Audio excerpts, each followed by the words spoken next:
Díomh fáistí, agus fáilte go dtí Tionóil na seachtainna seo. Seo mo chara beag nua banjo, cuiscín beag nua agus tá sí fian. Dír gur nós Katie.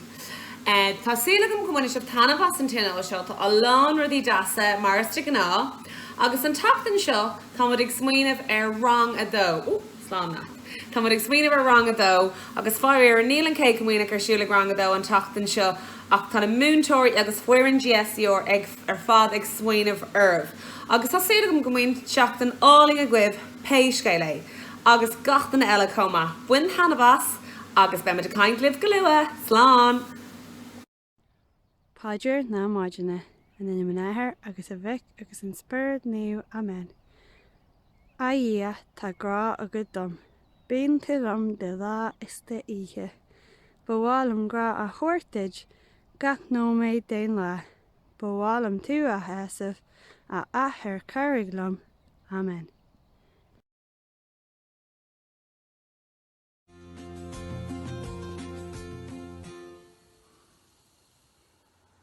Haia hanne, Ifan seo, agus iniu tá miscail hispantíh balla leis an lampa lava siimplí seo a dhéanú sáile. Sean heisna a bhís vinegar, alla, dechachain bia, sóid arain, glunne mór na buidal agus glunne bug. Cur 3 spúnach den sóid arain isteach sa glunne mór.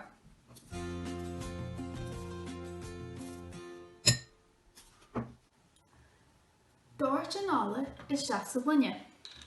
Thart fa dheithriú den bhalla suas, ná másciad.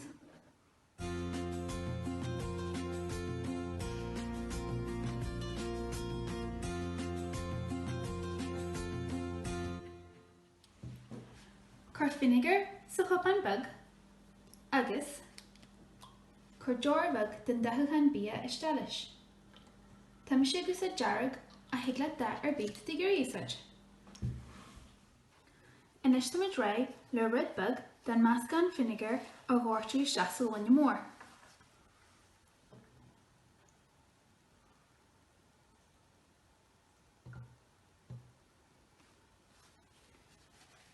Agus tá an lampa lava ag obrú leis inis.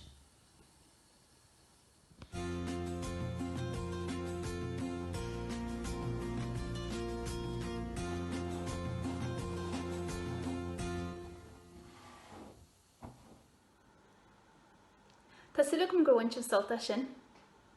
Buinnig í héin tríala sáile a déan cinse go daine foisin sin le cuidiú leat.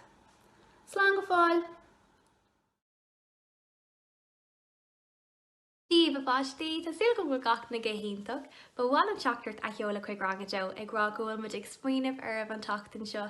Tá anbhrón ar nach maion cé cumúnig ag toirí a deir seachna seo ach ná bhí bortha. Ba 10 eile goibh chun ceir dhéanamh ar bhgé cumúnig sa taucií, agus tá muid ag súil go mór leis an lá sin. Mar ar an seanachil, ba lá eile ag an buireach. Cínte ba lá eile ag goibh agus ba sé ar aus ar fád nuair féadlann casta le chéile ar ríis. Déan cínte gine sé rud go deas bháile ar an sacharin, má sé rangad ó slán.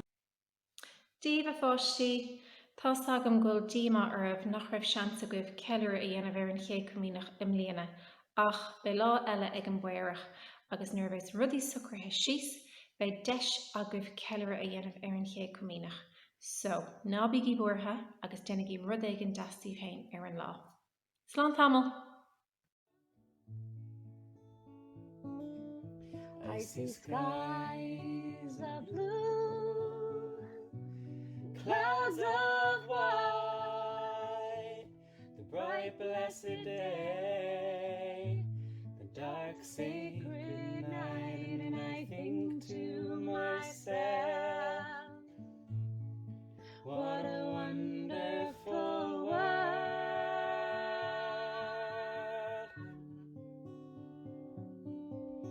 The colors of the rainbow, so pretty in the sky, are also on the faces of people passing by. And I see friends shaking hands, saying, how do you do?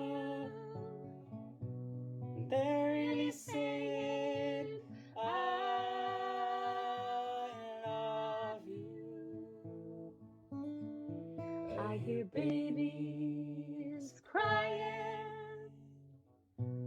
I watch them grow.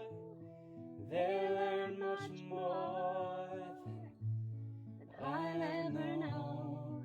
And I think to myself, what a wonderful world.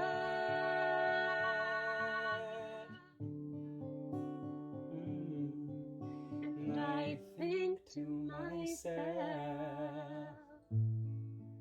what a wonderful world.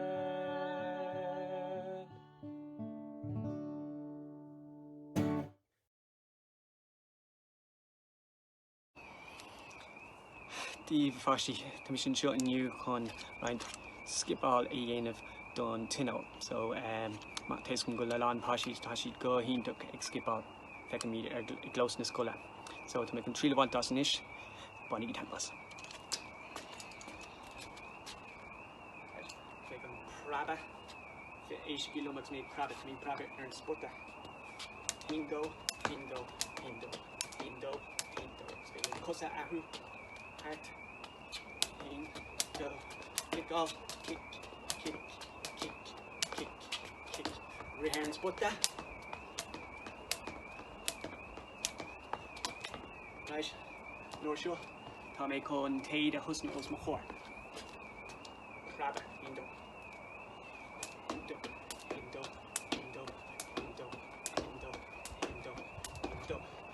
Nish, Tom A. Con, Dark, and China Kerlikela.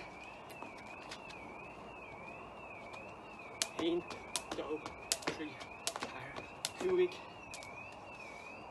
And take it up.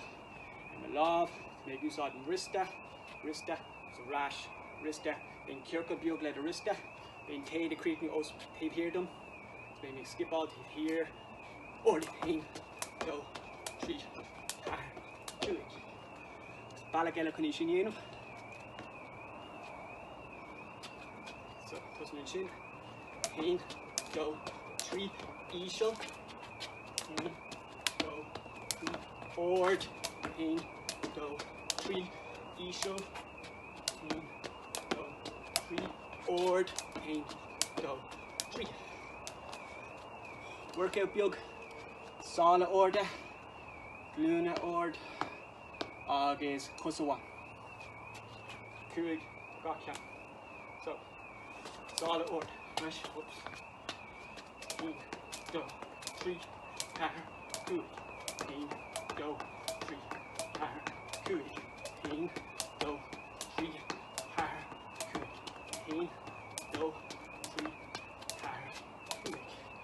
Agus an dúlán ag an deire. Corey KV go beta déanamh, Linda 1. 1, 2, 3, 4, 2, 6, 7, 8, 9, 10, 11, 12, 13.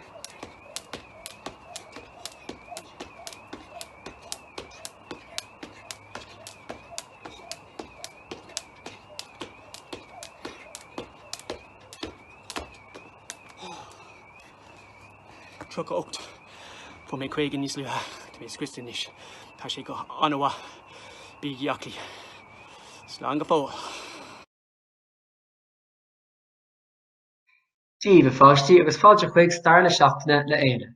Agus an seachtain seo tá mé ag banú arís ar amnacha, lug amnacha agus cadas a dagan siad. Agus an seo tá muidir banú ar scoil, Gaelscoil Escar Riada. Ach cé a sprí le Escar Riada agus céim bant atá aige le seo. Well, an freagra ná, fadó in éireann, bhí ceann-díobh seo a rith trasna na tíre, is oighearfra í seo. Agus bin I rith an oighear is. Agus nuair a lá an oighear ar fad, thart ar 10,000 bliain ó shin, fágtha faoi bhun an oighear, bhí go leor gaineamh agus clocha beaga, agus bhí sé bigáin níos airde ná an cuid eile den talamh, agus bhí cuma ar nós bóthar air. Agus chuaigh an bóthar seo ó bhailleach lia tríd lorna tíre go dtí gaiamh. Ceacht agus gléach an Escar Riada ar sin. Ceacht agus rud symbol faoi sin, Ein áit inis down agus tú glairt as béarla má úsáideann tún focail escar, cílíonn sé an rud céine, gaineamh agus clocha tá fáca tar éis airseo, ach tágan an focail ón Gaeilge, escar. Agus sin an fága bliimiid escar an geantar timpeall ar scoil, mar tá ar scoil site ar an escar riada seo, ar an sean bhóthair seo. Ceachtleoir seo ar scoil seo, agus escar an táime ar an geantar timpeall. Ceachtleoir mar sin ba áit an tábhachtach é an áit timpeall, sin an fág bhfuil an droichead is sinne in éireann timpeall agus bhfuil sean bhelig agus séipéan seo, mar ba phríomh bóthair amachchas amach a bhí an fadó. So sin as a bhór deabhaint an tanam escar riada. Nis, leis an escar riada, tháinig roinnt dáin séir. Ó cónaí ar aon den a gubh I Balgadi, beidir gnéann sibh siopadóir I Balgadi. Ó cad é Balgadi as Gaeilge? Baile gadi, nó baile an ghadi. Tuigeann sibh baile, an tuigeann sibh gadi, den éigean a gcuid an rudaí. Se fadó bhíodh daoine ag taisteal ar an móthar tábhachtach seo an escar riada, agus bhíodh daoine ag déanamh ionsaí orthu agus ag cuid a cuid rudaí, nach bhfuil sin uafásach. Sin baile gadi agus freisin taobh muid de leabhán, thuasann seo, agus dal an scéal tá mé ar lug anam punca í an seachtain seo, mar feicte gacrad as Gaeilge, agus tugann sé roinnt ólastit orintha faoi cad is brí leis na haimneacha. Thuasann seo, sa seo leabhán, so thuas ó thua ó leabhán, feicir anam na háite seo, pass if you can. Sin an táimeta ar an áit, pass if you can, agus bhíonn é Gaeilge a gcéine ar. Sin a rís de bhór go mbeadh daoine ag déanamh ionsaí ar na daoine ar na bóithre agus ag cuid a cuid rudaí, agus thosa daoine ag rá, well is féidir teacht ar an escar riada ach pass if you can, ar tá daoine sin ré chun ionsaí dhéanamhirt. So sin scéal anam na scoile, Gaelscoil escar riada, bhfuil sé bríomh ag leor roinnt ólas faoi ar scoil ar an idirlín, agus tháinig sé ar scoil in Uvalí, dar bhain an Gaelscoil an escar riada. Well, an cúis go dtáirlíonn sin ná tá scoil an seo in Uvalí, agus is siad san site ar an escar riada freisin, agus roghnaigh siad an tanam céine de scoil. So sin Gaelscoil an escar riada ar an escar riada. Anois tuigeann sibh calas a dtáinnig anam na scoile. Steve fátí Diana agus Oisín an seo, tá muid an seo an teachtain seo an leir faoi Reading Eggs agus Reading Express. Be mi de leir te merle, bíigi a géisteacht! Okay, so the most important thing is that there are two different tabs. Reading Eggs, age 3 to 7, and Reading Express, age 7 to 13. So really, Nina and Vora Rangahain will be using Reading Eggs, and then some Rangahain children and Rangado will be using Reading Express. The biggest difference is in Reading Eggs, it teaches children how to read, and Reading Express teaches them to understand what they're reading. Just make sure that you're in the right one. If you want, you can actually be in Reading Eggs and in Reading Express.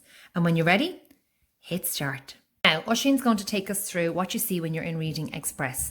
The easy part is the lessons. Am I right, Oisín? Yeah. So we won't go into that. But each lesson, what happens when you go into the lessons? What do you gain as a reward? Every time you do one thing, you get 10 reading eggs. Brilliant. Is it easy to get the Reading Eggs? If you know what you're doing, yeah. And brilliant. When you have the Reading Eggs, explain to everyone what you can do with them. This is the cool part. What is the stadium? What's that? In the stadium, you can get reading eggs in the stadium by playing games. Oh, great. So don't go into the games, but let's just see. You can actually play different games versus the world, versus the school, versus the class, and practice. So hopefully we'll be able to do versus the class games in the future. Yeah? Yeah. Back to the main screen. Show us what the library is. Well, in the library, you can find every different type of book, from plants to science to fantasy. Brilliant. Back home. Now let's talk about Oisín's favourite place, which is the mall. The mall, which is an American word for shop. Okay, when you go into the mall, what happens? Well, you see here I am in house wallpaper, I can buy all of these wallpapers. And how do you buy them? You just press buy. And where's all your money? Up here. So they're all the eggs you've won so far. Yeah. And then you can buy. So give me an example of, would you be able to buy me a pet, please? Yeah. All you have to do is go into pets. What type? Do you want a bird? Yeah. Then any of these. Perfect. Click on any bird there for me. Show me what happens. Light green bird in cage. And it says 102. Is that the price? Yeah, that's the Okay, price. click buy. Excellent. Add it to my house. Oisín's going to show me now where the house is. Next step is the apartment. Okay, off you go.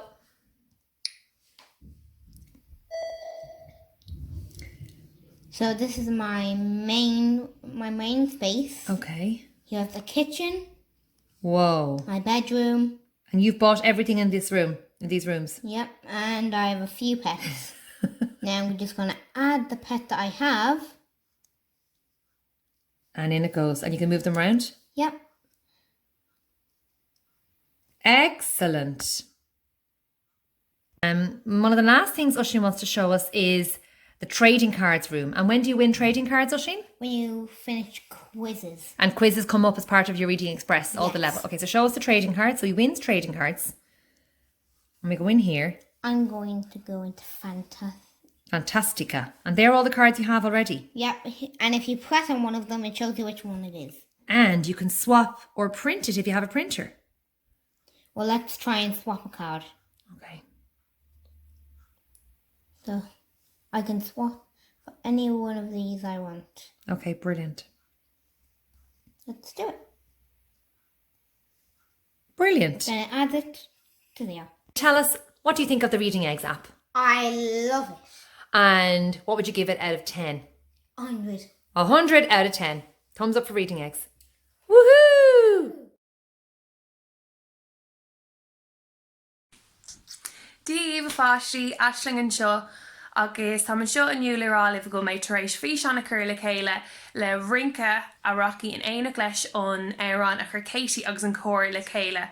Tásúla an ghfuil gachna ag Bealtaine mas an gceol agus é duna clochta an éran.